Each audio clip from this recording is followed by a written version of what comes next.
অনেক অভিনন্দন। আমি আমি প্রথমবার খেলা দেখলাম কলকাতা পুলিশ আর চন্দননগর ডিস্ট্রিক্টের। ফুটবল হচ্ছে বাঙালির প্রাণ। আমি ছোটোবেলার থেকে আমি ক্রিকেট ব্যাট ধরার আগে আমি মাঠে মাঠে ঘুরে ফুটবল খেলেছি। আমি সেন্ট জেভিয়ার্স স্কুলে পড়তাম, A division, B division, C division football খেলেছি। তখন ওই ডিভিশন মতো হাইট অনুযায়ী যে যত লম্বা সে তত হাইট অনুযায়ী ফুটবল খেলবে। তাই বাঙালির শ্রেষ্ঠ খেলা ফুটবল। এখানে আসতে পারে খুব আনন্দিত।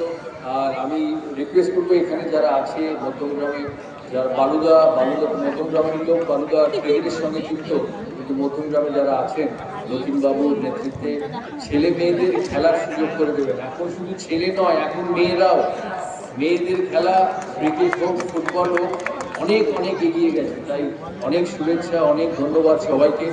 আজকে হয়তো একটা টিম জিতবে, একটা টিম হারবে, কিন্তু মনে রাখবেন এই খেলার সুযোগ হচ্ছে সবচেয়ে বড় তাদের কাছে প্রাপ্ত। তাই সবাই ভালো থাকবেন। এখানকার মানুষরা সবাই তাদের বাড়ির জানলা থেকে, বাড়ির ছাদ থেকে ফুটবল খেলা দেখছে। এটি দারুণ পরিবেশ। আমি বেহালায় থাকি, মধ্যমগ্রাম হচ্ছে কলকাতার এই প্রান্তে, বেহালা হচ্ছে কলকাতার আরেক প্রান্তে। কিন্তু আমি রতিনবাবুকে বলছিলাম, আমি বেহালার মধ্যিখানে এই মাঠ, এরম মাঠ আমি খুব একটা দেখিনি। আমাদের ওখানে বরিশা স্কুল আছে, বরিশা স্কুলের মাঠ এখন কিছুটা শুধু স্কুলের জন্য দেওয়া হয়। এখানে মানুষের জন্য যে এত মাঠ, একটা মাঠ ব্যবহার করার সুযোগ পায়, সত্যিই দেখার মতো। তাই সবাই ভালো থাকবেন, সুস্থ থাকবেন। আবার মনোরঞ্জন ভট্টাচার্য আর বিকাশ পাঁজিকে আমার অনেক অনেক ভালোবাসা। তারা দীর্ঘায়ু হোক। সবার বয়স হয়েছে, আমিও একদিন খেলেছি, আমিও রিটায়ার করেছি।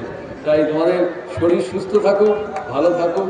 তোমরা হয়তো ফুটবল খেলো না, কিন্তু কলকাতার ফুটবল, ভারতীয় ফুটবল এই জায়গায় আজকে তোমাদের জন্য, শুধু তোমরা নয়, তোমাদের জেনারেশনে যারা প্লেয়ার তাদের জন্য ফুটবল আজকে এই জায়গায়। ভালো থাকবে, সুস্থ থাকবে।